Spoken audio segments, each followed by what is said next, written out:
तो hey guys, welcome back to my YouTube channel. Guys, आज के इस वीडियो में हम बात करने वाले क्लास 10 हिंदी।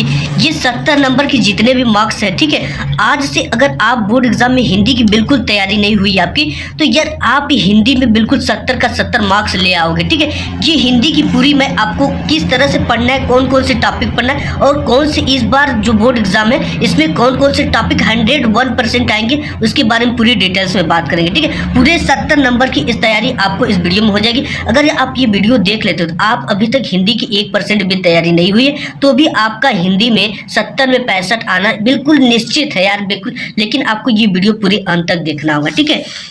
कक्षा 10वीं हिंदी पूरे आपका में पूरे 100% की आपकी तैयारी की जाएगी, ठीक है। आपको अगर ये वीडियो देखते 100% पूरे नंबर की तैयारी है इसमें, आपकी बार या 90 पार। बस इन प्रश्नों को आप तैयार कर लो, ठीक है। बिल्कुल तहलका मचा दो कि बोर्ड 2022 में। अब देखो कौन कौन सी चीजें मैं बताऊंगा, वो अगर आप पढ़ लेते हो, इससे बाहर कोई भी आपको एक भी क्वेश्चन नहीं आने वाला है। तो सबसे पहला जो है वो आपके महत्वपूर्ण गद्यांश के है, ठीक है। क्योंकि जो गद्य से महत्वपूर्ण क्वेश्चन, ठीक है, गद्य से महत्वपूर्ण बहुविकल्पी प्रश्न और पद्य से महत्वपूर्ण बहुविकल्पी प्रश्न को आपको अपने बुक से या जहां से भी क्वेश्चन बैंक से तैयार कर लेना है। अब इससे जो सबसे ज्यादा महत्वपूर्ण गद्यांश, ठीक है, महत्वपूर्ण गद्यांश में आपको मित्रता आचार्य रामचंद्र शुक्ल जी का, इसे तैयार कर लेना है। और जो सेकेंड है ममता, जो जयशंकर प्रसाद जी का, इसको आपको तैयार, अगर ये दोनों आप तैयार कर ले तो इनमें से एक आना तय है, ठीक है। इससे बाहर कुछ भी नहीं आएगा यार। अगर आप आचार्य रामचंद्र शुक्ल की मित्रता और जयशंकर प्रसाद की ममता के गद्यांशों को पूरे पढ़ लेते हो तो इससे बाहर एक भी नहीं आएगा,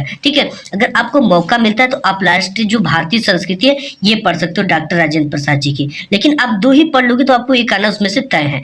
इसके बाद महत्वपूर्ण पद्यांश की बात कर लेते हैं, ठीक है, कि जो महत्वपूर्ण सबसे ज्यादा महत्वपूर्ण पद्यांश वो कौन कौन से। देखो पद, जिसे सूरदास जी ने लिखा, ये आपको तैयार कर लेना है, क्योंकि पद से एक पद्यांश आपको आएगा, ठीक है, आना ही आना है, इसको आपको तैयार कर लेना। इसके बाद आपको धनुष भंग और वन पथ पर, ये गोस्वामी तुलसीदास जी का, इन दोनों को तैयार कर लेना, ठीक है। अगर आप पद, धनुष भंग, वन पद पर इस चीज को पढ़ लेते हो तो इसमें से एक पद आना तय है, ठीक है। आपको एक पद्यांश आना तय है, इसमें से ही आपको आएगा, इससे बाहर कोई भी नहीं आने वाला। इस चीज को अगर दोनों को आप तैयार कर लेते हो, ठीक है। आप इसके लिए अगर एक्स्ट्रा आपको और समय मिल जाता तो आप भक्ति नीति को तैयार कर लेते हो, जिसे आपका बिहारी लाल जी ने लिखा है, ठीक है। इसके बाद नेक्स्ट टॉपिक की बात करते हैं। इस टॉपिक आपको एक जीवन परिचय लिखने आता है, ठीक है। एक लेखक का आता है, एक कवि का आता है, जो कि 2 नंबर जीवन परिचय लिखने का होता है और उनकी एक रचना लिखने के लिए बोलता है, 1 नंबर उसके लिए, ठीक है। 3 नंबर की तैयारी आपको ये होगी। तो इसमें से आपको कौन कौन से जीवन परिचय याद करना है, ठीक है। लेखक का जीवन परिचय आपको आचार्य रामचंद्र शुक्ल का तैयार कर लेना पहले पाठ का। इसके बाद डॉक्टर राजेंद्र प्रसाद का तैयार कर लेना। अगर इन दोनों को तैयार कर लेते तो इन दोनों में से एक आना तय है, ठीक है। इससे बाहर कुछ भी नहीं आएगा यार, मेरे पर भरोसा करो आप कि इससे बाहर कोई चीज नहीं आएगा, ठीक है। अगर आपको समय मिलता है तो जयशंकर प्रसाद जी का आप तैयार कर लेना है, ठीक है। इसके बाद जो नेक्स्ट टॉपिक है उसकी बात कर लेते हैं, तो कवि, ठीक है, ये भी देख लेते हैं कितने मार्क्स का आता है आपके बोर्ड एग्जाम में। ये देखिए, ये भी 3 मार्क्स का आता है, ठीक है। 2 1 3, 2 नंबर जीवन परिचय लिखने का और 1 नंबर आपका एक रचना लिखने का। तो कवि में जीवन परिचय आपको सूरदास का तैयार कर लेना ही कर लेना है, ठीक है। सूरदास का आपको आएगा। इसके बाद तुलसीदास, सूरदास तुलसीदास अगर याद कर ले तो इन दोनों में से एक पक्का आएगा आपके बोर्ड एग्जाम में। अगर समय मिलता है तो महादेवी वर्मा का भी आप तैयार कर सकते हो, ठीक है। इसके बाद श्लोकों का संदर्भ सहित हिंदी में अनुवाद। अब देखो कौन कौन से श्लोक आपके बोर्ड एग्जाम में पूछने वाले इस बार। तो वाराणसी वाले से, ठीक है, मरणम डैश डैश मियते वाला आपको श्लोक तैयार कर लेना, ठीक है। आपको ये अपने बुक में देख लेना है, मरणम डैश डैश मियते वाला आपको ये श्लोक तैयार कर लेना है। इसके बाद भारतीय संस्कृति का सर्वे भवन्तु सुखिनः सर्वे सन्तु वाला ये जो है ये तैयार कर लेना है, दुर्भाग्य भवेत्, ठीक है। इसको आपको मिलाना है, ये जरूर आता है इनमें से। ये दोनों ही तैयार कर लोगे तो एक आना आपकी बोर्ड एग्जाम में तय है, ठीक है। इसके बाद नेक्स्ट टॉपिक देखते हैं। पेपर में एक आता है कि कंठस्थ किया गया एक कोई श्लोक लिखिए जो कि इस प्रश्न पत्र में ना आया हो, ठीक है। तो एक अगर ये आ जाता है सर्वे भवन्तु सुखिनः वाला, तो इसे नहीं लिखना है, दूसरा लिख देना है, ठीक है। अगर नहीं आता है तो इसे ही लिख देना है। एक ये भी आपका श्लोक है जो कि बहुत अच्छा है, अब्दो दुर्गामी च साक्षरो न च पंडिता अमुख स्फुटवक्ता च यो जानाति स पंडिता, ठीक है। ये दोनों में से किसी एक को याद कर लो, एक आएगा तो एक इसको लिख देना, ये आएगा तो इसको लिख देना है, ठीक है। इन दोनों को आपको तैयार कर लेना, बिल्कुल इजी है। इसके बाद संस्कृत पर आधारित महत्वपूर्ण प्रश्न भी आपके बोर्ड एग्जाम में पूछे जाते हैं। ठीक है, ये आपके वाराणसी वाले से तैयार कर लेना। ठीक है, वाराणसी वाले से आपको पूछा जाएगा, वाराणसी कस्या नद्या कूले स्थित है, ये क्वेश्चन आपके बोर्ड एग्जाम में पूछे जाएंगे। इसके बाद वाराणसी केशाम संगम स्थली अस्थि, ठीक है, ये भी क्वेश्चन आपके बोर्ड एग्जाम में पूछे जाएंगे। और नेक्स्ट जो पार्ट है आपका बीरह बिरेड़ पूज्यत, इससे भी आपके क्वेश्चन आते हैं बोर्ड एग्जाम में। ठीक है, बहुत ज़्यादा आते हैं, ये बहुत बार क्वेश्चन पूछा कि अलचंद्र कह आसित। ठीक है, फिर इसके बाद पुरु राजा का आसित, फिर पुरु राजा केन सा युद्धम अकृत, ये बहुत ज़्यादा महत्वपूर्ण है। अगर इनमें से आप तैयार कर लेते हो तो एक आना दो आता है, दोनों में से एक दो आएगा। ठीक है, इसके बाद वीर केन पूज्यत, ये भी तैयार कर लेना है, वीर किसके द्वारा पूजा जाता है। देख सकते हो कि ये आया है, पुरु राजा केन से युद्धम अकरोध, भारतीय संस्कृति कीदृशी वर्तते, वाराणसी नगरी कस्या कूले स्थित था। ठीक है, तो इन सब क्वेश्चन को तैयार कर लो। अब इसके बाद जो नेक्स्ट आपका आता है, हास्य रस की परिभाषा लिखते हुए एक उदाहरण दीजिए। ठीक है, देखो अगर ये हाथ से दे दिया, ऊपर वाला ये हाथ से दे दिया तो निश्चित है कि ये अथवा जो पहचानने वाला देगा ना, ये करुण रस का देता है। ठीक है, अगर ये हाथ से दिया है तो ये करुण देगा, अगर ये करुण दिया है तो ये हाथ से देगा। यहाँ से आप बिल्कुल ईजिली पहचान जा सकते हो और 2 नंबर आप आसानी से पा सकते हो। ठीक है, या तो आप हास्य रस लिखिए या तो इसे ही पहचान लीजिए, कोई दिक्कत नहीं है। तो आपका ये कितने मार्क्स का आता है, ये 2 नंबर का आता है। ठीक है, तो यहाँ से आपको ये तैयार कर लेना। ये फिर प्रबुद्धो ग्रामीण से आपको तैयार करना, पदेन बिना किम दूरम याति ज्ञानम कुत्र संभोते, ये प्रबुद्धो ग्रामीण से भी क्वेश्चन आपके बोर्ड एग्जाम में पूछे जाते हैं। तो आंसर वाला देशभक्त चंद्रशेखर वाले पार्ट से चंद्रशेखर का आसित, ये पूछा जाएगा। और कस्या ताड़ित चंद्रशेखर पुनः पुनः किम अवदत। ठीक है, बार बार चंद्रशेखर क्या चिल्ला रहे थे, भारत माता की जय, भारत माता की जय। तो ये आपको आएंगे। फिर देखो संस्कृत पाठों पर आधारित बहुविकल्पीय प्रश्न भी पूछे जाते हैं। आपको वाराणसी वाले जो पाठ है उनसे बहुविकल्पीय प्रश्न जितने, उसको अच्छी तरह से तैयार कर लेना है। बीरह बिरेड़ पूज्यत वाले को तैयार कर लेना है। देशभक्त चंद्रशेखर वाले को भारतीय संस्कृति से, इन अगर चैप्टर से आप तैयार कर लेते हो तो इससे बाहर कुछ भी नहीं पूछेगा आपके बोर्ड एग्जाम में। ठीक है, इनको आपको तैयार कर लेना है। और रस तो आपका 2 मार्क्स में आएगा, तो हाथ से रस या करुण रस की परिभाषा तो आपको तैयार ही कर लेना है। ठीक है, अगर आप एक भी याद करते हो तो मैंने इसमें बताया कि अगर आप हाथ से कर लेते हो तैयार, ठीक है, तो अगर हाथ से तैयार किया आपने, हाथ से नहीं आया, करुण आ गया, तो ये जो चीज़ है पहचानने वाली, ये आपका करुण देगा। ठीक है, ये करुण देगा। अगर ये हाथ से दिया तो ये करुण देगा, अगर ये करुण दिया तो ये हाथ से देगा। ठीक है, ये इसमें ट्रिक है। और इसके बाद अलंकार तो आपको उत्प्रेक्षा अथवा उपमा की परिभाषा देना है। ठीक है, ये इन दोनों में से आपको कोई 2 नंबर का है, यहाँ पे आप देख सकते हो उत्प्रेक्षा अथवा उपमा, ये 2 मार्क्स का है, इसको आपको तैयार कर लेना है।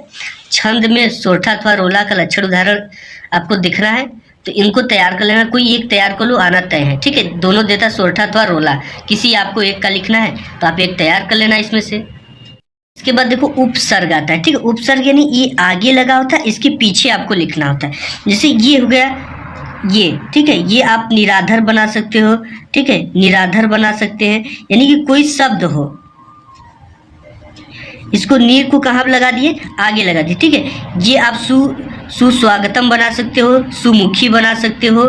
ठीक है, तो सुस्वागतम हम बना दे रहे हैं।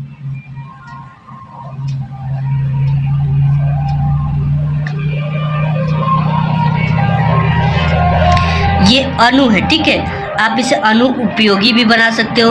ठीक है, अनुराधा भी बना सकते हैं, जो भी आपको शब्द लगता हो कि बन जाएगा वो आपको बना देना। तो यहाँ पे अनु उपयोगी मैं बना देता हूँ।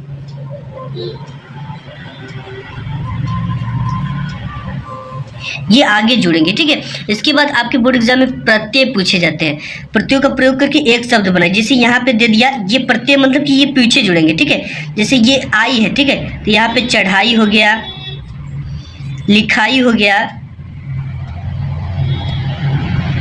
आई आना चाहिए ना। ठीक है, पढ़ाई हो गया, मराई हो गया, ये सब आप लिख सकते हो। वट आ गया तो यहाँ पे लिख सकते हो लिखावट, बनावट, चढ़ावट।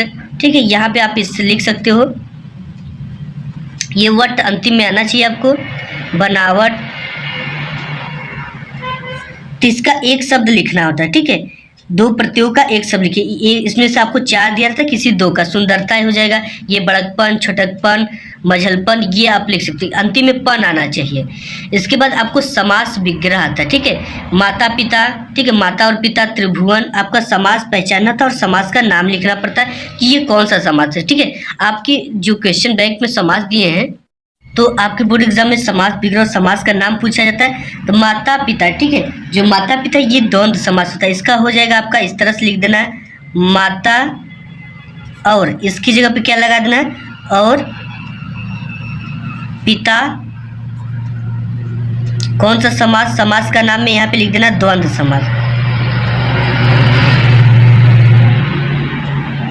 इस तरह से आपको सॉल्व कर लेना है। और त्रिभुवन तीन भवनों का समूह, ठीक है, ये आपका द्विगु समास हो गया। त्रिभुवन यानी तीन भवनों का समूह, यहाँ पे आप लिख सकते हो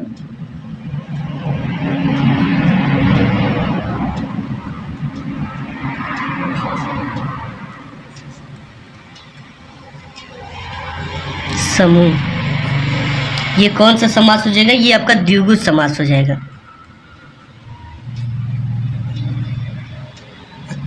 ये हो गया, ठीक है। फिर पवन पुत्र, पवन के पुत्र, ये बना सकते हो आप। इसके बाद तत्सम रूप आते हैं। तत्सम मतलब कि कुछ अशुद्ध रूप दिए होते हैं, उनका आपको शुद्ध रूप ले। जैसे यहाँ पे आग है, आग का हो जाएगा आपका अग्नि, ठीक है, इसका शुद्ध रूप। यहाँ नखत है, नखत का क्या हो जाएगा नक्षत्र, शुद्ध रूप है। इसके बाद भाप है, तो भाप को वाष्प हो जाएगा शुद्ध रूप, हिंदी में बिल्कुल प्योर हिंदी। सावन है तो ये हो जाएगा श्रावण, ठीक है। यहाँ पे संपत्ति है तो यहाँ पे आधा तो हो जाएगा। ये प्रमोद है तो ये पूरा प्रमोद होगा इस तरह से। अब यहाँ पे श्रवण है तो ये हो जाएगा आपका श्रवण, इस तरह से। इसको आपको कमेंट करके बता देना है।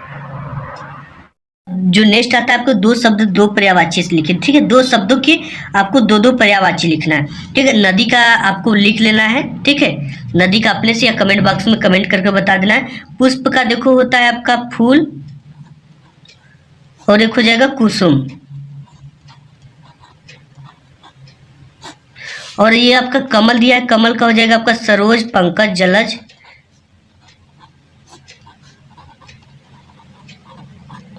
ये हो जाएगा, ठीक है। इसके बाद आपको संधि विच्छेद करने के लिए आता है। आपको केवल केवल संधि विच्छेद करना है। देखो ई की मात्रा है ना और ए है, तो ये हो जाएगा आपका प्रत्येक। यहाँ पे ई आ जाता है मात्रा और ये रहता है, ठीक है, तो ये आधा त हो जाता है। इसके बाद ये सुआगतम है तो ये हो जाएगा केवल वो केवल स्वागतम।